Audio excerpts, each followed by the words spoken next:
I'm really delighted to be here today. And as Subbu sir said that this was basically the new National Education Policy 2020, which really changed the way we were doing our higher education as well as the school education. What the basic fundamental on which we are working now is that higher education is going to contribute in the coming years towards the knowledge economy, and thereby only we can have the Viksit Bharat at 2047, which the Honorable Prime Minister as well as all of us are working towards. How are we going to do this? We are going to do this by strengthening our higher education system, by improving access, bringing in more of a global competitiveness, especially in the STEM areas. While we're doing this, we are also planning to and aim to create knowledge systems inside the higher education institutions, which will enable our young learners to convert their ideas into innovations and which will eventually lead in driving the economic power of the country. So that is the premise on which we are working. As all of us are aware, that in the Indian context, the higher education basically is a shared responsibility. There is a government of India at the central level, which is basically responsible for policy guidance, for regulatory frameworks. It is also running a good number of premier institutions, and it also runs various schemes which are aimed at improving access, as well as initiating and pushing the new areas in which the other higher education institution should work towards. Similarly, there are at the state level, state specific policies are there. A large number of university and the college network is there, and some of the states have also their own schemes and initiatives.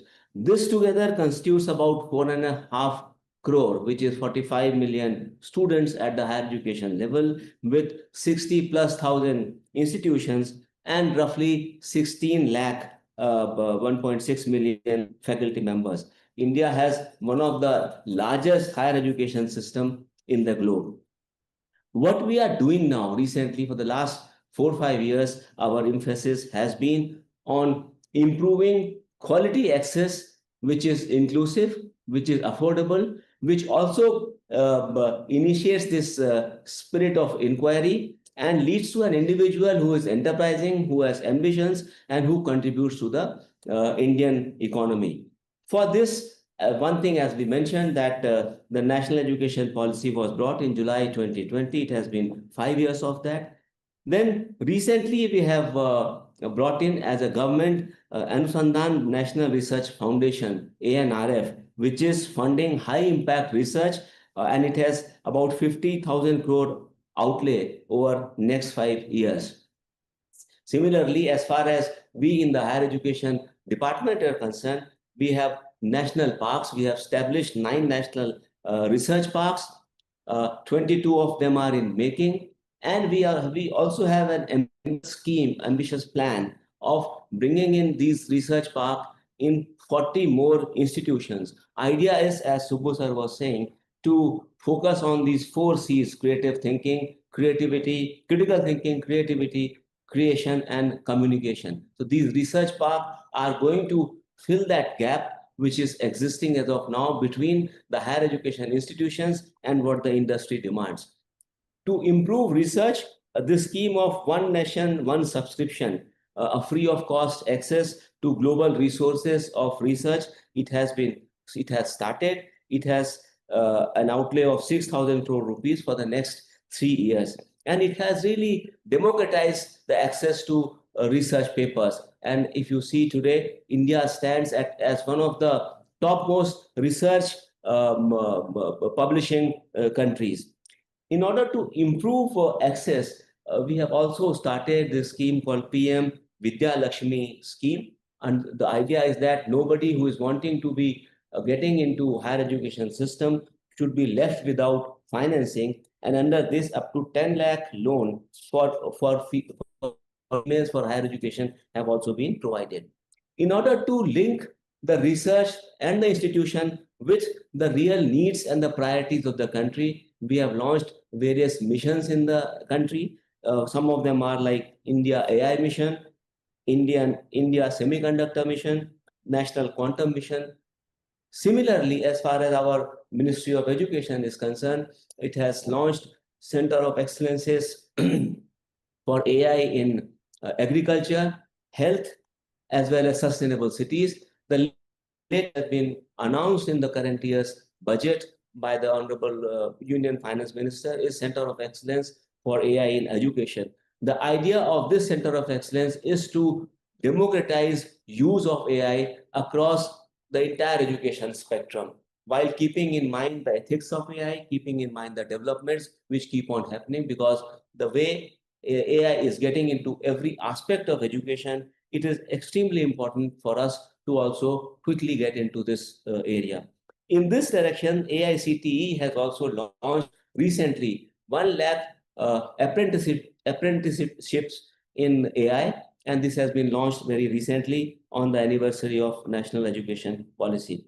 As in order to improve quality, to bring in more competitiveness, as many of you would be aware, we have simplified the regulations of University Grants Commission, and now the foreign higher education institutions are permitted to open their institutions, open their campuses in the country. It's very simple, very easy regulation. Only thing it requires is when any campus has to be in the top 500 global world rankings, and once it is there, it enables anybody to come and establish its campus in the country. India is a country which has lots of languages, and one of the barriers of access as well as of excellence has been the language of the medium of instruction. And keeping that in mind, the government is giving a very clear push, a very directed push of ensuring that all the examinations are done in as many languages as possible. Currently, the major examinations at all India level, at undergrad, like your NEET for undergraduate medical examination, JEE for undergraduate engineering entrance examination, and CUET, the undergrad examination for other general studies. These are being done in 13 languages, English plus 12 other languages. The idea is that anybody who has studied in any medium or who is currently studying at a level in any medium need not change his or her medium only to ensure that he gets a seat in the entrance examination, because they are happening in English only. And there are researches which have proved that if one studies in one's own language, there are more highly likelihoods that you would be doing well when it comes to critical thinking, creative thinking, innovation, and entrepreneurship. So with this in idea, in this year's budget, we have also announced an ambitious scheme of providing textbooks across the spectrum, from the school level to the higher education level, PG and PhD. PhD papers also is planned, that all the textbooks as well as the reference books which are being used in a local context, that they will be available in all the initially in the 22 scheduled languages and thereafter in other languages also. We are in active mode of planning, and hopefully within a month or two, we will be announcing the scheme to the public. The announcement and the outline have been given in the union budget of this year.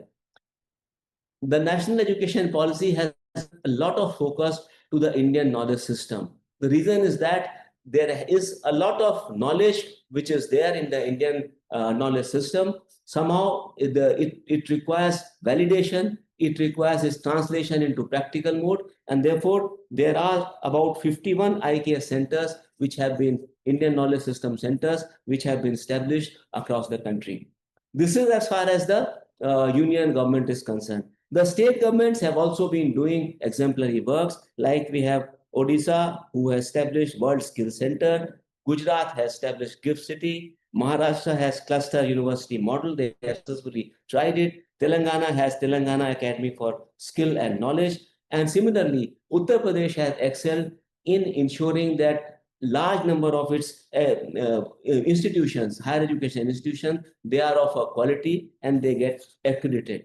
So with all this effort, what has happened till now is that we are seeing a rise of almost 30% rise in the last 1 decade in the enrollment numbers. Today we have 4.46 crore students who are enrolled in higher education system. Similarly, the female enrollments have also jumped from 1.57 crore to 2.18 crore. Similarly, female in STEM area, there has been an increase of 23%. Similarly, this growth has been inclusive. We are seeing a 50% increase in the enrolled students who belong to scheduled tribes and 75% increase in the students who belong to the scheduled caste. Similarly, there has been a large growth in the higher education institutions. Almost in last 1 decade, we have had a 21% increase from 51,000 to 62,000 now.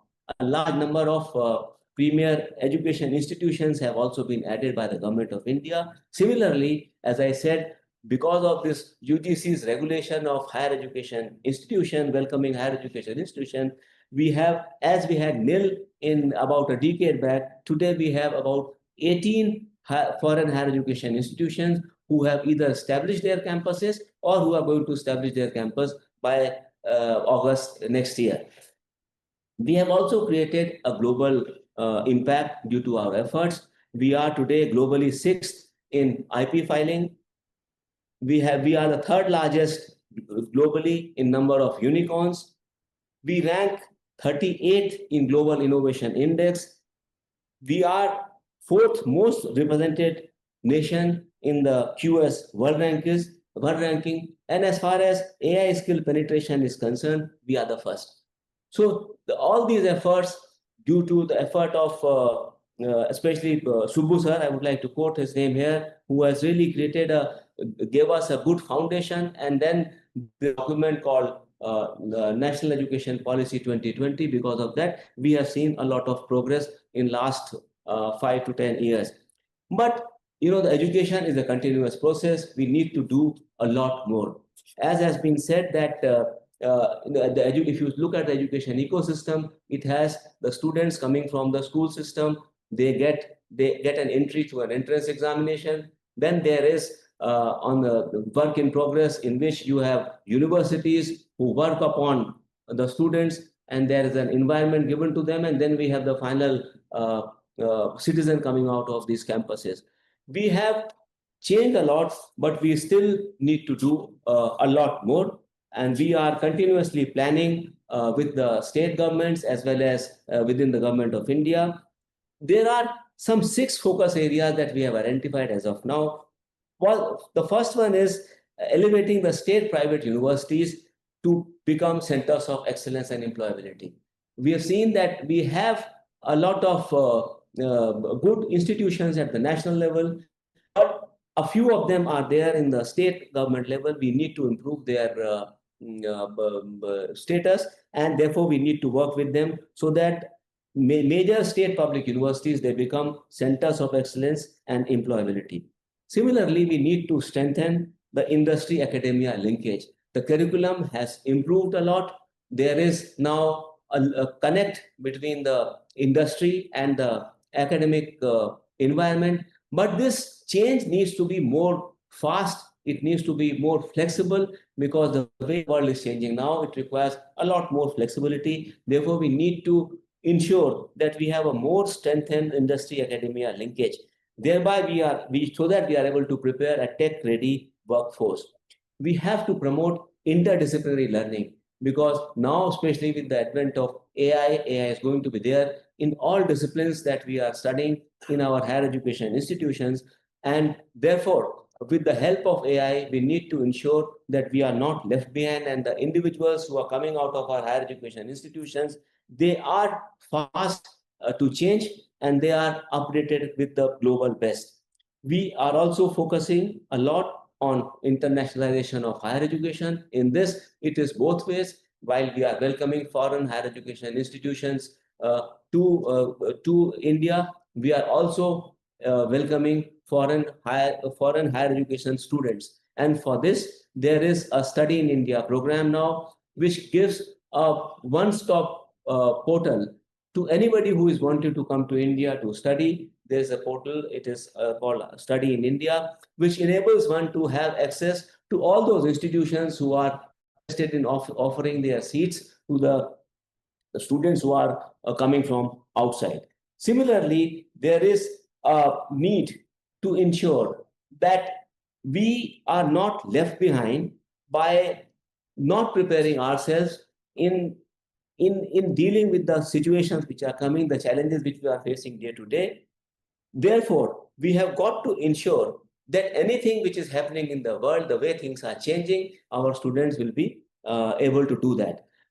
As I said, in all this, when you talk about education pipeline, you have entrance examination as one of the major points. If you get good students, good in the sense that good not only who are able to crack the examination, but the students who have creative thinking, who have critical thinking, who are able to have divergent thinking, and who know whatever they know how to express that in the sense of communication. If we are able to get such a group of students, naturally the country will progress. So this all the three aspects of entry into the higher education system, of working with the students within the higher education system, and thirdly, connecting the world outside the higher education system with the higher education system themselves. In all the three aspects, we need to work. We need to work together with the state governments, with the private organizations, with NGOs, with industry, with anybody who is wanting to become partner in this journey of Viksit Bharat